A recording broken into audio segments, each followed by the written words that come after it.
And we welcome you to another edition of This is Wrestling St. Patrick's Day, Zach McGibbon edition of This is Wrestling. I'm Lee Versage, and I'm happy to know you. That's my Irish accent. But I'll leave it to you, Zach McGibbon, to welcome us to the St. Patrick's Day edition, or should I say Hornswoggle, or should I say Brad Williams? Oh, I see why. I was sitting there thinking, why would I be leading the St. Patrick's Day tradition? My last name is McGibbon. I mean, that's totally opposite of Irish. In fact, very Scottish, I would say. There are those that think Scottish and Irish are kind of the same. So I'm glad you're able to differentiate. But you're Hornswoggle anyway. Oh, that's not true. I am not Hornswoggle. Despite all the messages saying Happy St. Patrick's Day to me that I got an unusually large amount for St. Patrick's Day. But I am not Brad Williams. I am not Hornswoggle. Bunda has recently said I look like Paul Walter Hauser. I am not Paul Walter Hauser either. So neither of those people. I could accept Paul Walter Hauser if I had to get a comparison, but I am not him. I am my own man. I am Zach McGibbon, and I am happy to be joining you on this Monday, a day after the Trenton Golden Hawks advanced to the second round this past Sunday night. Who'd they beat? They beat the Pickering Panthers. Oh, I hate Pickering. You hate Pickering? Yeah. No love for Pickering. Oh, too close to Markham. Too many times spent in the Dawn Beer Arena, which nobody will know. But the Dawn Beer Arena was a staple of Pickering hockey. There you go. And Markham always went. We always went in and waxed them. Get it? We're the waxers. Yes. Yeah, we waxed them. Very nice. Or at some points we winter hawked them. Good stuff. That doesn't work as well, but No, I appreciate the attempt. It doesn't. But okay, so who's going to beat Trenton in round 2? It is going to be the Stouffville Spirit in the next round against Trenton Golden Hawks. Right, Markham, Whitchurch, Stouffville. We're kind of apart, but sometimes when we want to be, but sometimes when we don't want to be, they're just Stouffville. But I'm cheering for the Spirit. I have the Spirit. This is a tough one for me because I'm a Golden Hawk. You are? Yeah. Wow. Well, a Laurier Golden Hawk. Oh, very nice. Good. So there's a little tiny bit in there, but still. You know what I'm saying, Zach? I mean, Trenton, they're a little bit too overconfident. They're a little cocky. Oh. Where'd you get that? I just watched the broadcast.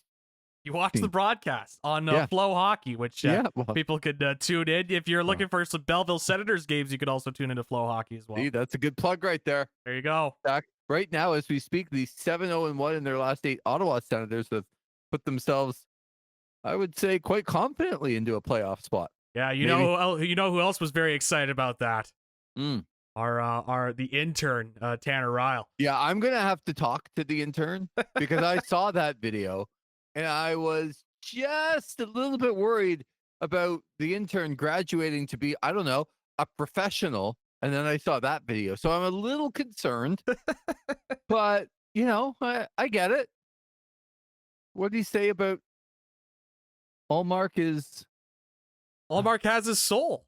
Has his soul. Yeah, he starts slapping the goosebumps afterwards. Yeah, he has his soul. Well, I hope a goaltender that lets in 3 of his first 9 shots almost every game he plays, and then seems to get better when his team wins 6-3 and then becomes a hero later in the game. I hope that gets a little bit better for Tanner's soul. Wow. The Slayers of Soul. Slayers of Soul. The Soul. What is it? The Slayers of Soul? Yeah. LFG. They were one of the teams under the Undertaker when they had to come up with the factions. Ah, there you go. There was the New Dudleys. There was Pop, which was something about Pinnacle of Professional or something like that. Something stupid. Is it the lack thereof that some wrestlers on the WWE roster have? Is that what the correlation is? The TNE was another faction, the Next Era. It's just too much like NXT and too much like Nexus and Mm. all that stuff. But the Slayers of Soul, the Undertaker's group, fantastic. And that's where we're going to kind of lead things off into the WWE, because as we're getting a little bit closer to WrestleMania, we're getting a little bit earlier starts with Raw and SmackDown over in Europe. Gotta like that. 3 p.m. start, Zach. Very different. Very weird to get updates of Raw while I'm working. Exactly. And the fact that these you can just watch live on Netflix because that's when they're on. That's right. Love that. So, John Cena back on the scene. That like was that? the lack of pop I was referencing earlier. Yeah, I know, but he's back on. John's back on the scene. No, I got it. Yeah. Oh, okay. No, I understand. The rest of the audience, Zach. Think of the rest of the audience. Right. So John Cena was out. I mean, he didn't look quite as good as Jey Uso, beating Austin Theory in 10 seconds. Oh, yeah. Jey Uso, he had quite the performance on Raw. Mm-hmm. Okay, so for the last couple episodes, we've concentrated on AEW. Let's get back into the WWE and the road to WrestleMania. Let's start with John Cena, who did talk to the crowd. Zach, he's not a heel. He's not a face. He's a human being. And you're all awful. Pretty much what he said. Yep. Maybe I paraphrased a little bit, but not much. What'd you think of John Cena? I know you had a chance to watch his promo. What'd you think of John Cena talking to the fans and coming out for the first time since winning the Elimination Chamber and siding with The Rock? It was an interesting promo. I don't want to say I loved it. I don't want to say I hated it either. It was an interesting promo in the sense that, you know, if I was transported back to 2015 with John Cena, the peak of the boos to John Cena, and how people were chanting, you know, let's go Cena, Cena sucks. I would consider that the peak. I would absolutely love this promo because it directly addressed the crowd, and this would be at the peak of those heated crowd moments with Cena, and it would be something fresh and different. And I would like a lot of the content of the promo. But in this instance of the promo, I will say I thought it was delivered quite well. Crowd was super hot for it.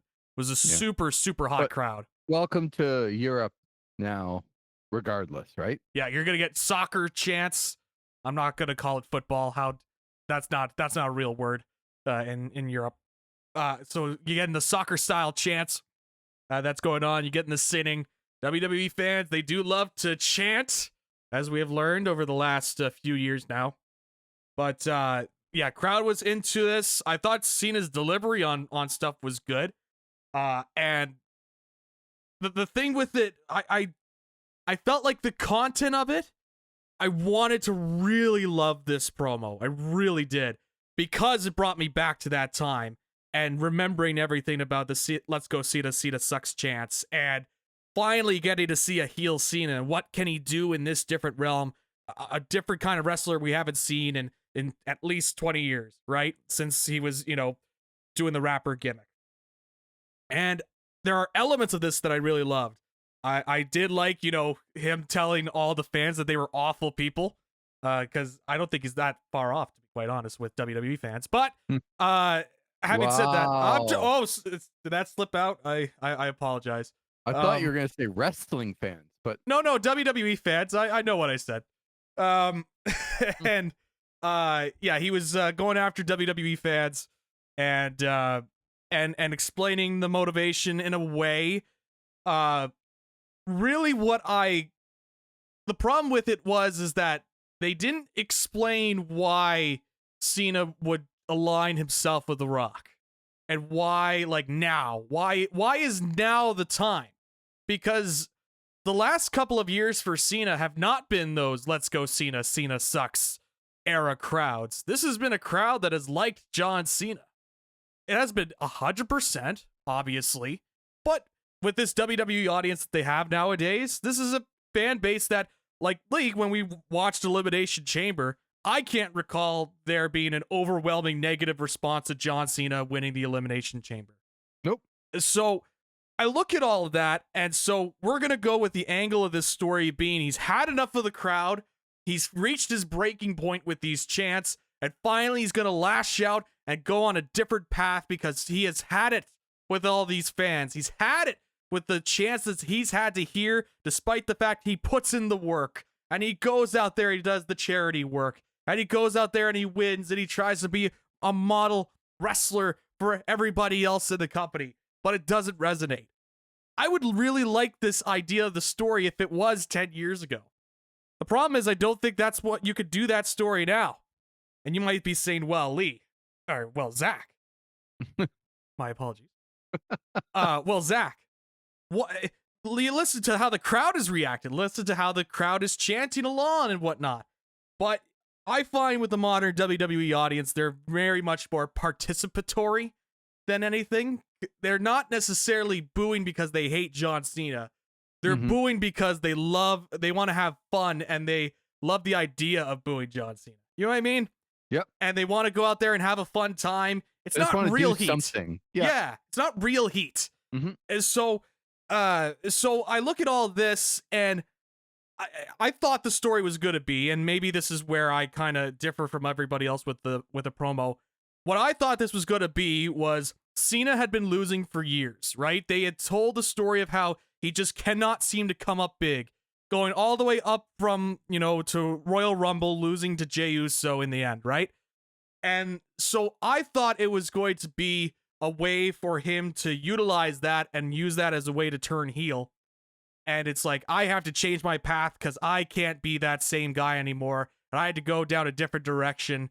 Yep. And that would be where the heat was, where the fans be like, you didn't have to do that. You didn't have to, go down this different direction. We still love you and all this. But instead, we're going back a decade. So I don't think I love this promo as much as others did. It was very much a You People promo, but I don't really have a problem with it being a You People promo, considering what Cena has gone through in his career. But I don't think this was the right kind of promo. I didn't love the content of the promo. That was more my issue with it. Yeah. So you're starting out a lot different than you usually do, which is strong. Usually it takes you a long time in these shows to sort of get up to speed. But I think you're exactly right, because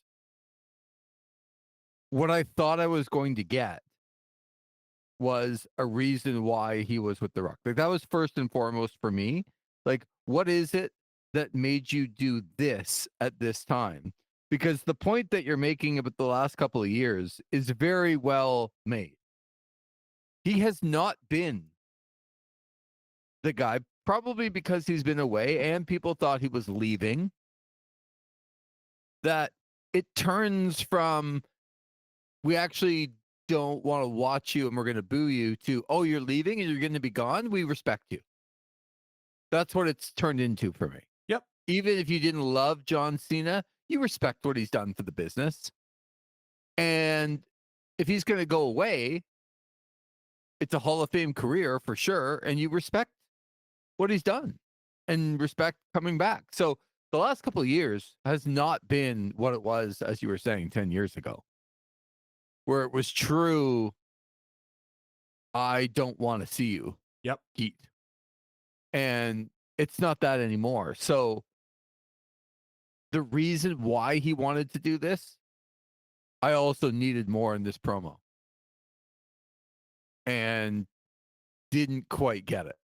It's like it was going down the path, but I didn't quite get there. Now, as it was going along, I wondered already, because I'm already thinking about what it's going to be like afterwards. And you know what I got out of this promo the most, Zach? What? What you said a while ago about, bigger turns, Hogan being one of them. There were plans to turn Hogan back at some point. but sometimes it just takes off. Sometimes you get that magic bottle and you got to go with it. Mm. I already see, I guess, what I would call the seeds of this not going that long. Me too. Me too. Is John Cena going to turn back to be that face in a few months? I don't know. I watch this promo. I'm like, you're either all in as the bad guy or you're not. And if you're all in for the next 10 months and that's the way you're going to go out, good for you. I didn't get that from this promo. I kind of got that he's, in a few months, probably going to turn back. And that's a lot to read into his first appearance. But I guess I just didn't believe that it was this all-in type of character that's going to do whatever it takes and be the most hated guy on the planet when he leaves in 10 months. So I didn't feel that way when I watched it. As we sit here on March the 17th, do you think John Cena is winning the title at WrestleMania? It's still tough. I'm going to say no. I think I'm still clinging on to the idea that he's not going to win the 17th world title as a heel. I feel like he would win it as a babyface, because I think that would be the bigger, grander moment. And I have to think in moments with WWE. So I think it would be a bigger, grander moment once he eventually wins the belt, if he was a babyface. Yeah, I'm right with you. I truly believe that they're going to find a way to not get this done, and then start to question the path that he's gone down. And The Rock's gonna. I just think, why are The Rock and the Bloodline not associated right now? I don't know the answer to that, but I don't think it's going to be that long before they're back. And if they're back, John Cena doesn't fit into that. Would you agree with that? Like, do you think The Rock is going to associate back with the Bloodline? I feel like he has to at some point this year. Yeah, I do too. And if that happens, John Cena is not a part of the Bloodline, right? Correct. That would be I mean, it could be like Owen Hart in Nation of Domination if they wanted to go that route, but it could be. It could be Sami Zayn. It could be all kinds of different things. But is it going to be? No. Yeah, I don't see it either. And so that's why right now I just don't think it's possible that The Rock doesn't reunite with the Bloodline, and that John Cena is not a part of the Bloodline and will never be a part of the Bloodline. Yeah. I guess what I'm thinking of too is, how is The Rock gonna explain all of this now? Like, because we know that he likes to pop in and change the course of the storylines, the disruptor, as he's been coined now by WWE. Mm-hmm. So now I'm kind of interested to see where he goes with this. Is he gonna go to the crowd and talk about how much money they made from the people at the box office? Well, we can count on that to open a promo. Yeah, absolutely. Sure. We'll be right back into a business conference, I would imagine, and get a PowerPoint. We could get the people's PowerPoint back up, and we could get numbers. The triple P. That's right. Yes. We could look at growth analysis, and we could get future projections for the next 5 years. I think that'd be riveting. So, all in all, I thought it was a good promo as well. I just didn't think it was everything it needed to be. And I didn't believe John Cena that he's all in on this. But maybe that's just my superior wrestling logic rising to the top there. Probably, Zach. Cream of the crop, Lee. Yeah. Cream of the crop. Little Macho Man Randy Savage. Do you think that it's possible for Cody Rhodes to be that corporate champion after all and never lose the title? Well, it was interesting if you saw that report that was out there about how The Rock initially wanted Cody to turn heel, but Cody turned it down, which, by the way, indicates that Cody's got more power in WWE than Triple H, the way that I read the report. But I wonder if Cody said no initially, but I wonder. All a ruse. It's all a ruse, All a and ruse. Eventually, in the end, like, you do a double turn, and it's Cody that turns heel, and Cena that turns babyface. I can't rule it out. I can't rule anything out with Dwayne The Rock Johnson. I really can't. No, that actually makes more sense to me, because there have been, and we've discussed some heel tactics that Cody Rhodes has always had. He's always had that little bit of edge, even against Kevin Owens, right? Yep. At the Royal Rumble, where he came back and wanted to deliver more punishment. He looked like a heel. There's been, I think, a few moments along the way that have led him to look like a heel. And if that's his next evolution, and that's The Rock's thing the whole time, I could even see Cody as part of the bloodline, to be honest with you. He's fought them for so long, and joining them and being the top dog, and then having people branch off and be, you could have some of the bloodline branch off to become faces at that point and join up with Jey Uso and Roman Reigns. And that's probably the next conversation that we need to have, because at Madison Square Garden, we saw Roman Reigns come back on Monday and last Monday and interfere in the steel cage match between CM Punk and Seth Rollins, and ended up curb stomping Seth Rollins. And this more and more looks like this three-way main event of night one to me, in CM Punk and Roman Reigns and Seth Rollins. What did you make of Roman Reigns coming back at MSG, whipping Rollins out of the cage, which then he got a victory because of, and then Roman Reigns, looking at him? You had Paul Heyman in the ring with CM Punk before Roman got into the ring to kind of destroy him a little bit. What'd you make of that whole situation? Yeah, I wasn't too surprised. I had a feeling that Roman was going to come back soon, and the way that they kind of laid everything out from the Rumble with Punk and Rollins and Roman at the end, nothing too surprising. The cage match itself was all right.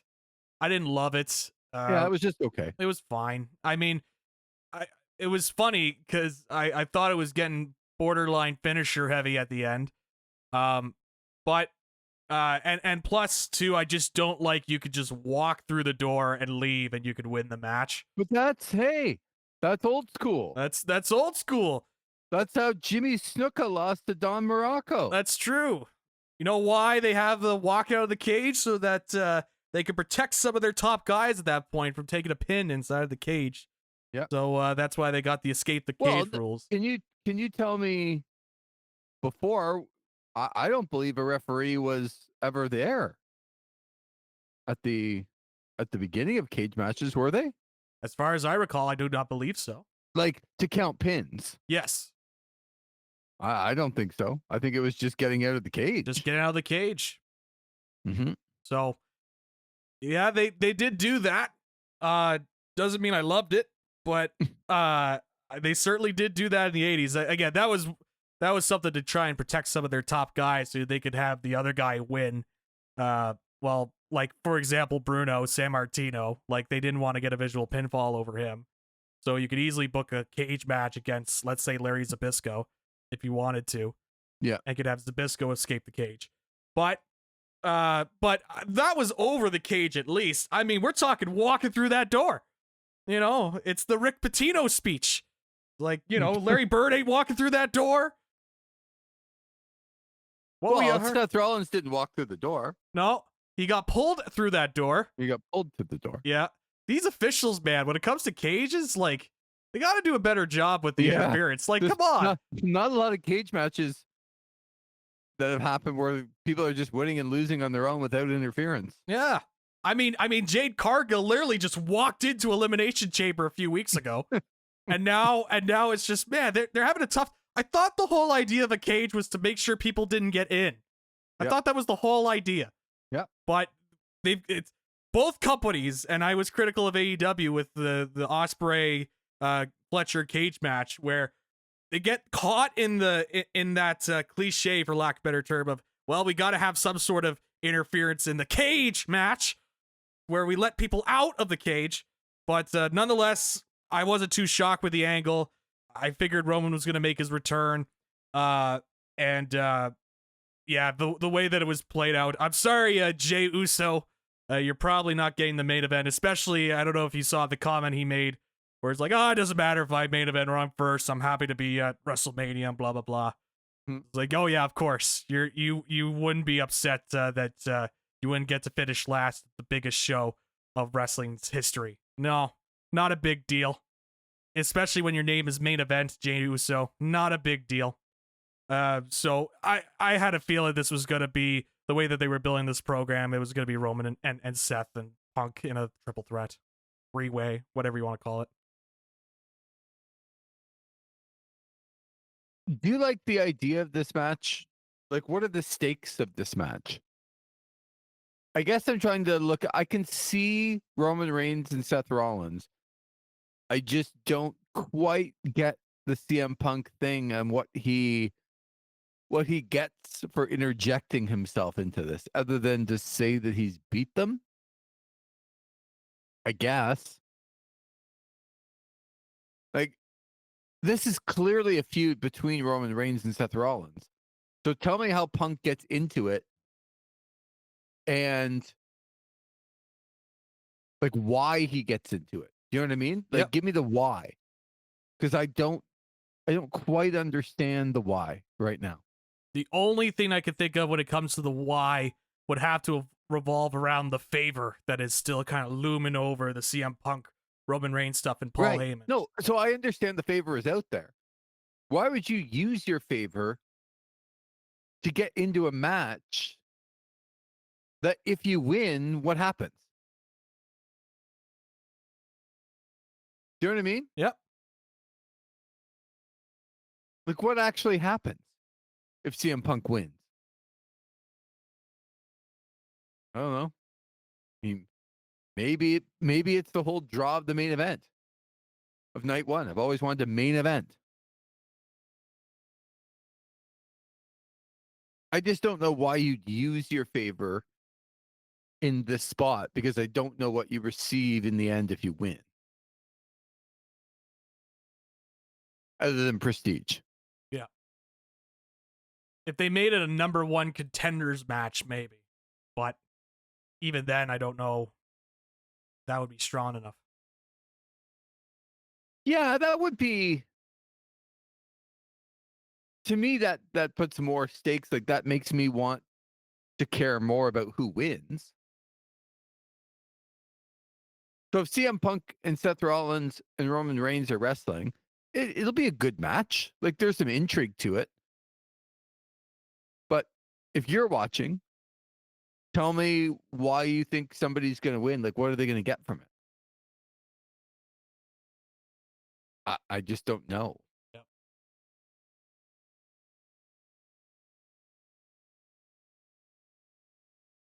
It's interesting, though. I would love for them to name a number one contenders match in that match for down the road.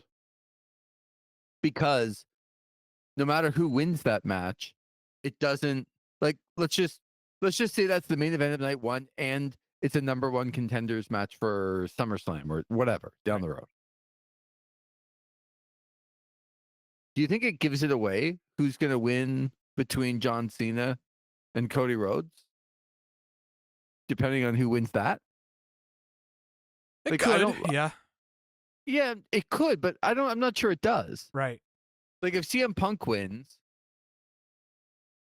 does that ruin to you who's going to win between Cody Rhodes and John Cena?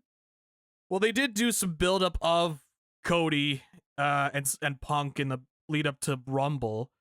And obviously, you have the previous history with Cena and Punk if they wanted to Yep. go back to that as well. So I would lean more towards Cena, but it wouldn't be a clear cut with what you're asking if there's a clear cut victor if Punk wins. There wouldn't be a clear cut one for me. Okay. Is there a clear cut if Roman wins? That one would have me lean more towards Cody, but Would it? it Even wouldn't though be they clear fought? cut. Yeah, I'm not sure because he's wrestled Cody 2 WrestleManias in a row. Mhm. So wrestling Cody at Money in the Bank or even SummerSlam, when you've wrestled 2 WrestleManias in a row, I'm not sure that it wouldn't be Roman Reigns and Cena. They could certainly rekindle that one too. Well, you'd have a heel John Cena and a face Roman Reigns. Yep. And then if Seth Rollins went in, he's got a big history with Cody Rhodes. But even Seth Rollins and Cena to me is intriguing. So that's the only reason I really like that match.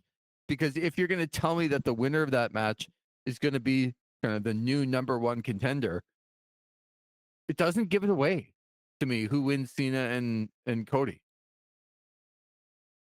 the next night. So I know we're kind of putting a stipulation in that's not in there already, but I don't know what that match has for me to be really hoping that somebody wins.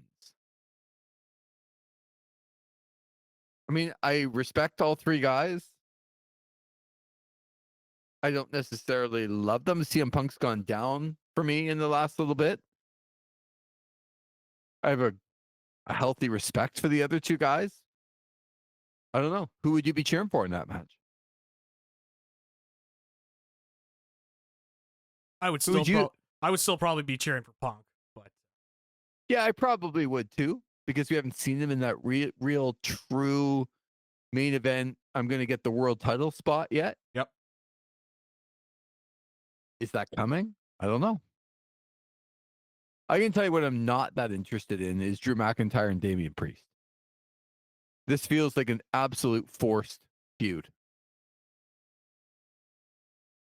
I don't even understand it. I know you can point back to, oh, he cost them at Royal Rumble, or that's not where I settle my WrestleMania stuff. I don't like this feud at all. Yeah. The build for WrestleMania, what else has you excited? Are you more into Stratton and Flair now that Stratton's a pure babyface and Charlotte's the heel?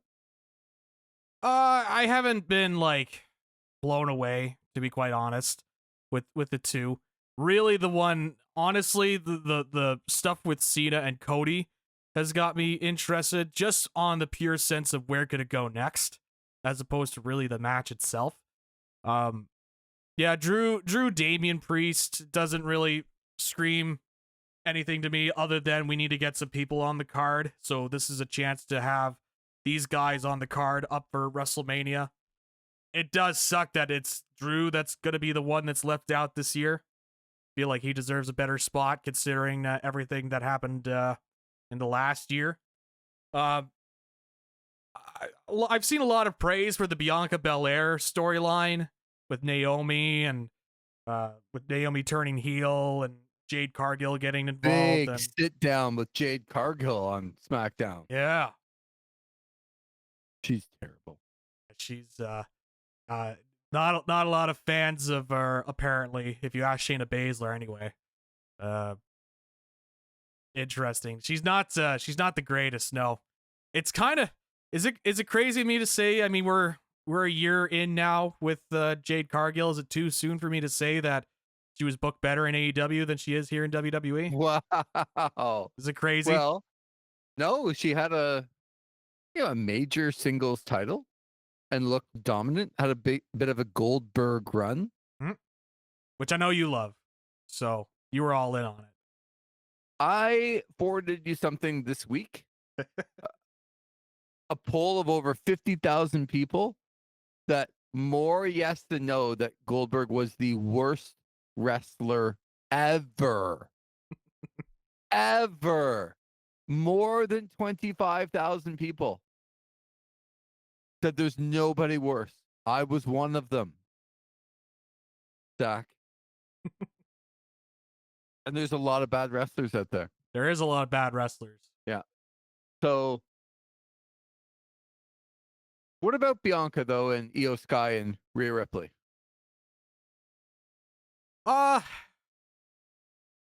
You should be excited about that, no? I don't know. I mean, I don't know. I guess in theory I should be, but I don't know.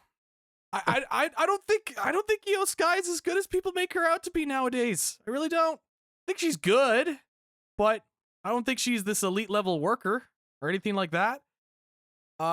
Bianca, you know me. I've been on the Bianca Belair train for the longest time. And Rhea Ripley was another person that I've been on the train for a while. And I like Io Sky. I think she's a little overrated, but I do like her.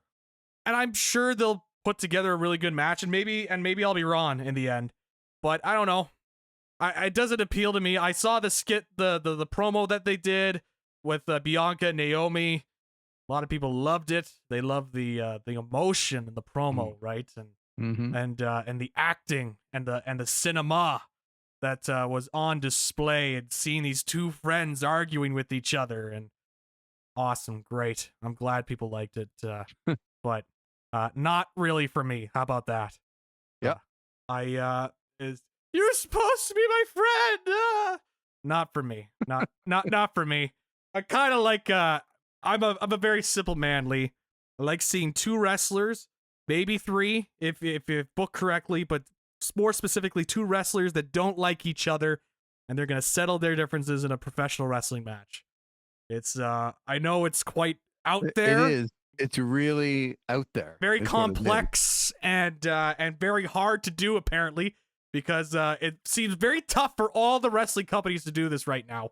But it's something that I personally enjoy in pro wrestling, as opposed to crying about the friendship that these three have had for, I think, approximately 4 months that they were all together. Not like a 10-year long build.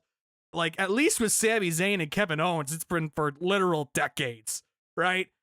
This one was like, what, a few months that they were together? And Cargill was off the screen for those months as well? Yep. You were my friend. Why would you do this? I've got tears in my eyes. And you read the reviews like, oh, it's like watching two friends arguing with each other. Oh, this is just brilliant and magnificent. Who could put together something like this? Actual films. That's who could put it together like that. But I digress. Yeah. Okay, so this doesn't. No, I think you could tell it probably doesn't strike a chord with. Okay. How about the Street Profits winning the tag team titles on SmackDown? Hey, good for them. Feels like they've disappeared for a while, and I thought for sure they were going to be one of those tag teams that was going to be put off of the sideline and not back on TV. But there they are, getting the tag belts. Get excited. We got Johnny Gargano turning on Tommaso Ciampa. The split up again. Wow.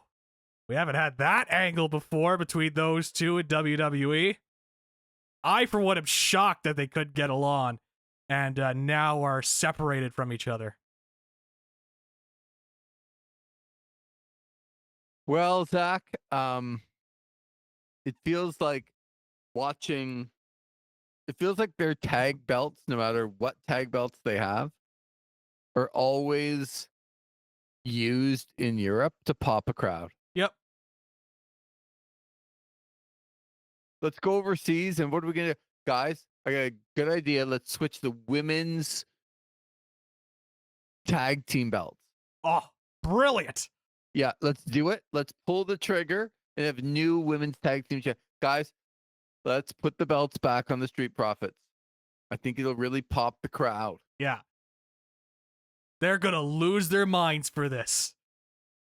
and then we're never gonna think about those belts again until it gets brought up again. That's also been happening, by the way, with the mid-card belts for both the men's and the women's as well. Yeah. I almost forgot that Braun Breaker had the Intercontinental title. I know. I was like, oh yeah. And then they did the stare down with Penta. I was like, oh yeah, Penta's also here too. I know he was in that company. And so, and here's the thing, I've been really coming around on Braun Breaker. I think he's been getting better and better. And that call up to the main roster has done him wonders in terms of improving. But, you know, if only there was like space to fill on the main cards on the PLEs to have more matches. In fact, you could put more title matches in there and add some more stakes instead of limiting yourself to 5, you know, and like 4 of them are undercard matches that I guess have been built on TV, so they have to be blown off on a PLE. This is our Booker of the Year, by the way. Once again, Paul Levesque was just striking while it's hot again this year. Really just knocking it out of the park with all these great stories that we are obviously, you know, digesting and we're dissecting here on the program. What are you looking forward to? What am I looking forward to?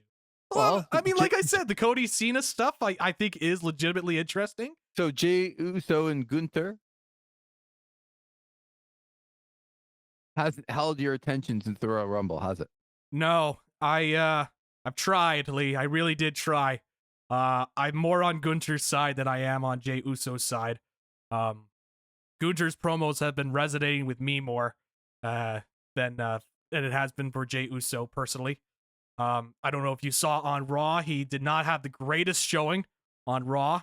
Trying to do a dive to the outside when you're getting comparisons to Top Dollars, dive to the outside, not necessarily a good day at the office. And then at the end, he tries to do the spear, but he somehow over-rotated on a spear, and the commentary had to call it a crossbody, and that's how he won. Crossbody. That's right. Oh, you talk about the 80s earlier, the era of San Martino and whatnot. That is a devastating finishing move in 1982. So, I mean, kudos to bring back a classic. But I'm not exactly been impressed with Jey Uso so far on this run. But he has a crowd entrance, so what can I say? I like the Punk stuff. I will say I like the Punk stuff. Yeah, I'm interested. I know there's still that thought of like, why are all these 3 gonna have this match? What's the stakes involved with this? The thing is like, and maybe, and this could be entirely on me, and I'm just setting myself up for failure, and that is very possible. But no, not you. Not me. No, I've been knocking it out of the park, as you know, on this podcast. But I still think that favor is kind of looming over. And I'm like, okay, well, what's this favor going to be? It's kind of got me intrigued. They've been talking about it for a while. So watch them never bring it up again. Like Shane McMahon with the lockbox many years ago. I mean, Heyman was talking to Punk in the cage. That's true. That's true. This week at Madison Square Garden when Roman Reigns came back. Come on. No, they're going to do something with it for sure. I just don't want to see it where they're going to book Roman Reigns against Seth Rollins and CM Punk's going to ask for the favor to get into the match.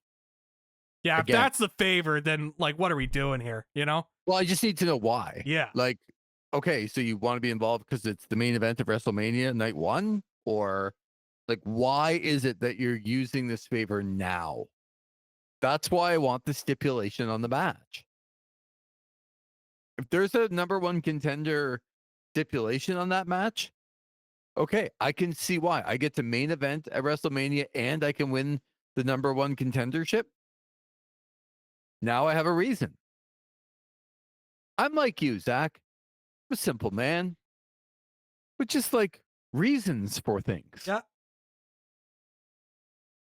Why is it that this is happening?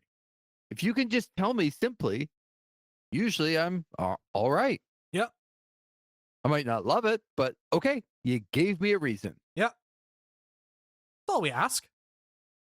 Lee, we're both honest and fair men here I on this think so. podcast. I'd like to But think we're- so. Yeah, I think so. We're a month away from WrestleMania, and it was a big build, like 7 weeks of television, so like almost 8 weeks from Elimination Chamber, and I'm a little slow on the build. That maybe because Cena wasn't around and now he was on TV as we're recording this tonight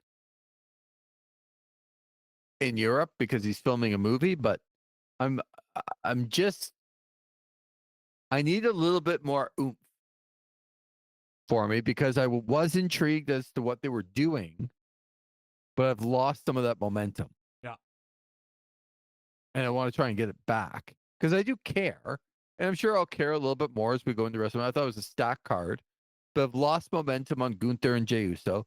I've lost a little momentum on the world title match just because Cena hasn't been around and he just got there today.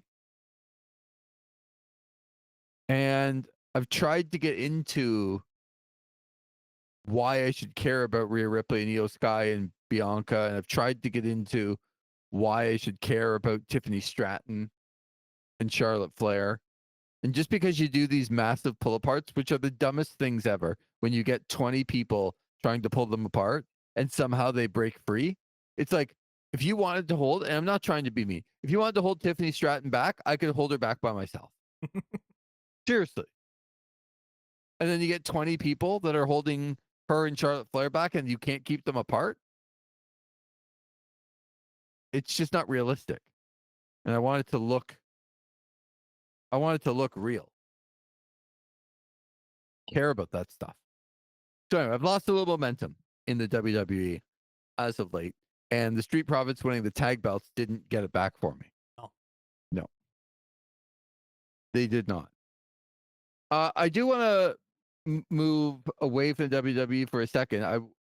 I'm hoping to catch you, but you probably know, but we'll see. Have you seen the new Dark Side of the Ring?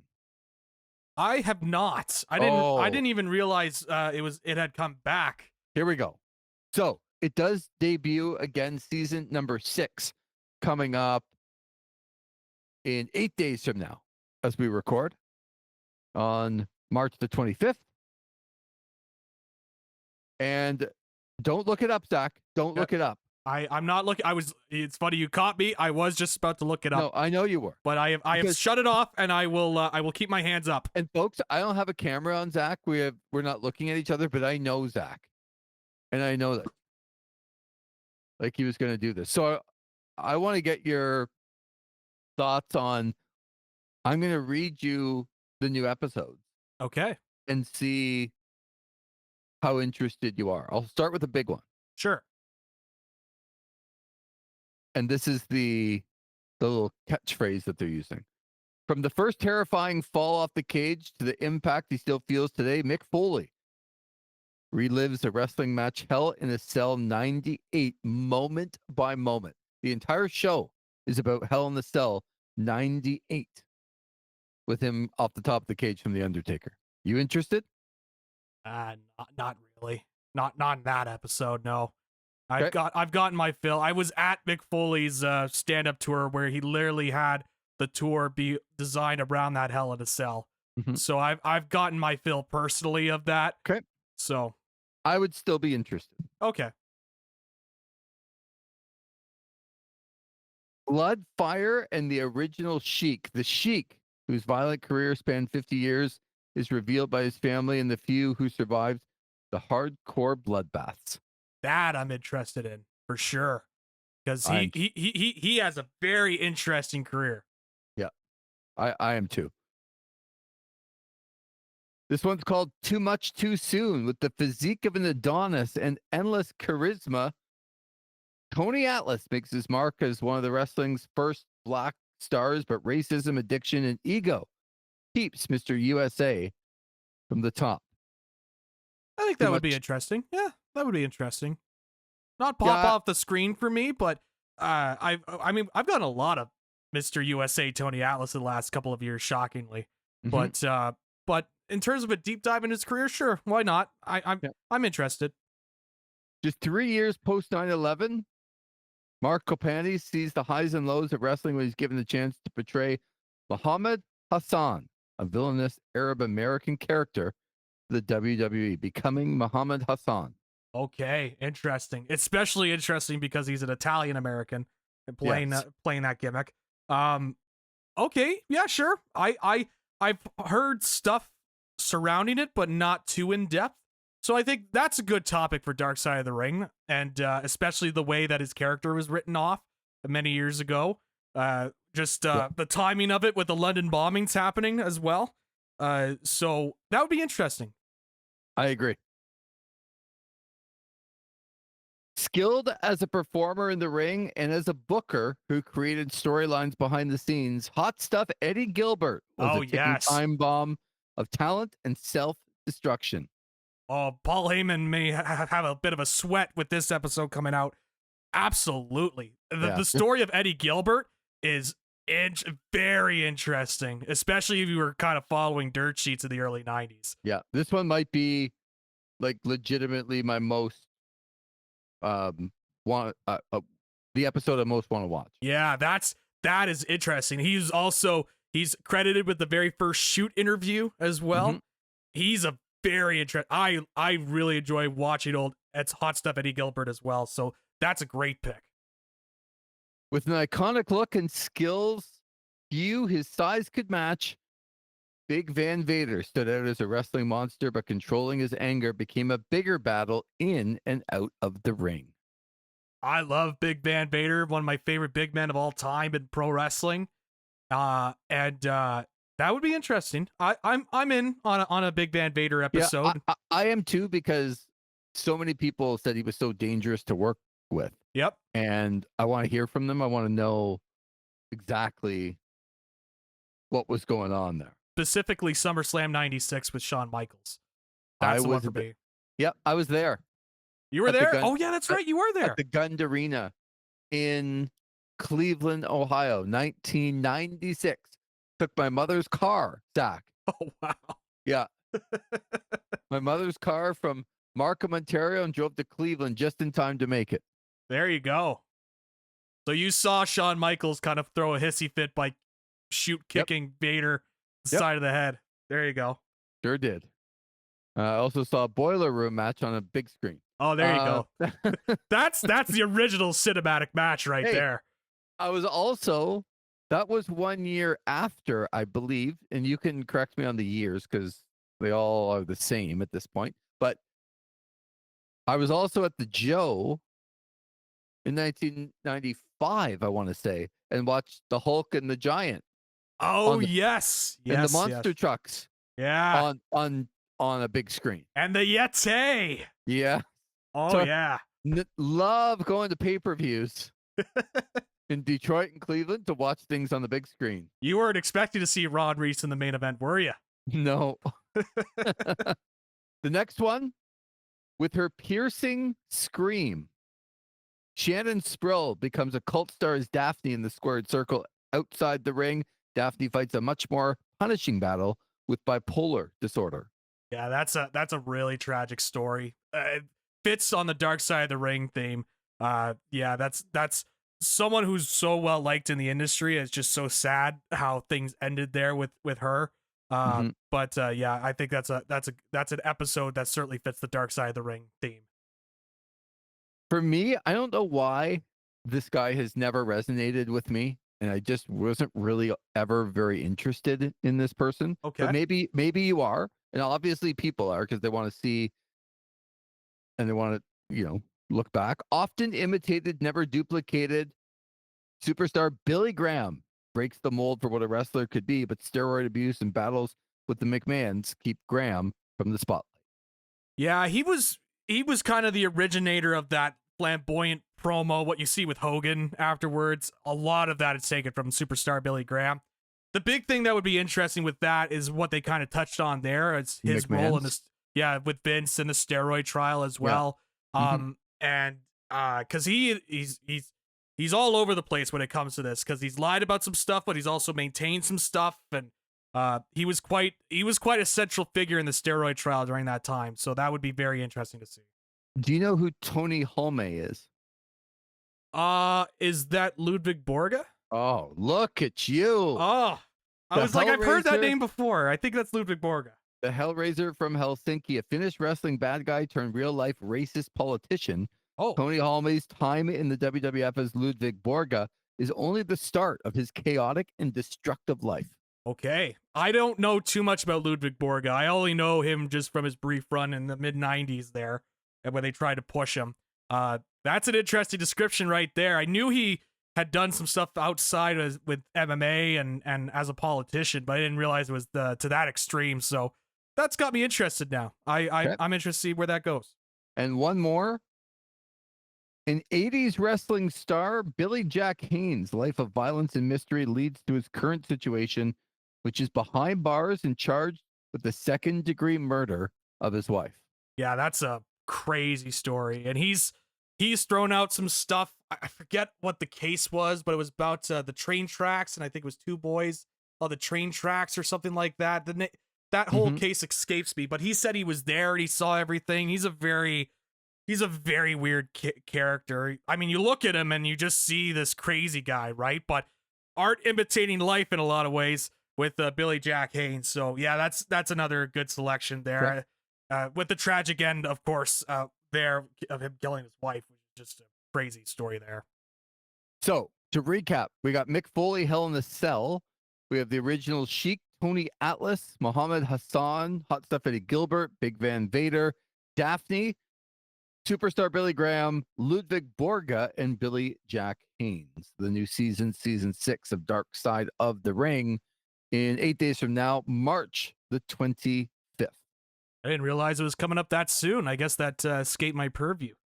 But no, those I was a little concerned at first, to be honest, when you said the Mick Foley Hell in the Cell. I'm like, are we running out of ideas here? But then some of the names, especially Hot Stuff Eddie Gilbert, that one for me is going to be such a fascinating watch. And again, I think if you're Paul Heyman, you might be sweating a little bit because he does not come across great in terms of the end of their friendship, if you know the story. So, and to me, again, I'm going to end this podcast on the same page as I started on. That's the same page as you.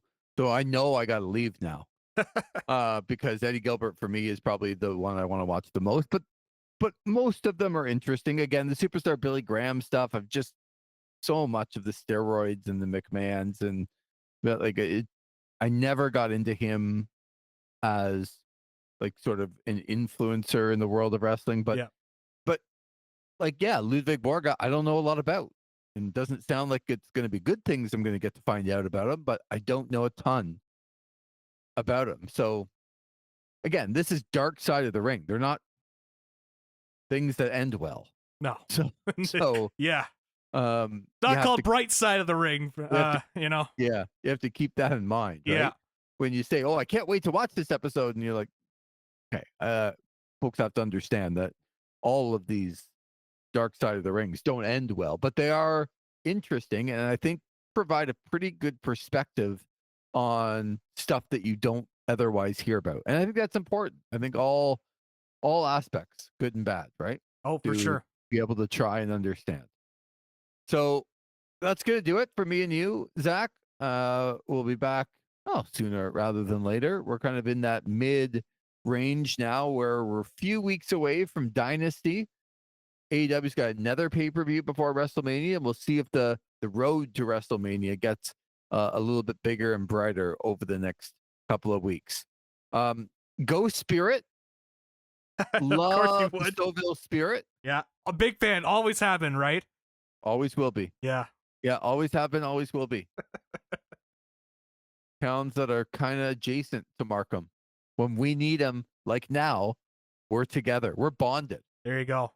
It's the bat signal being put up, and it's the logo of the Spirit up in there to try and beat this Trenton Golden Hawk squad. We'll see how that series goes. But yeah, I know how it's going to go. Trenton's going to win. But I'm going to cheer for the Spirit.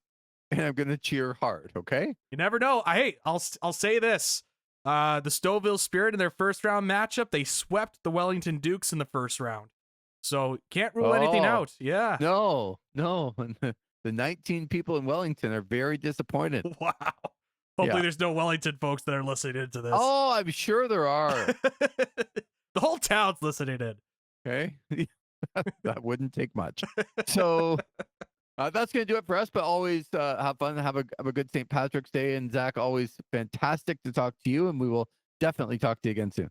Absolutely. This is another fun episode. For Zach McGibbon, I'm Lee Versage. Thanks again for listening to This is Wrestling.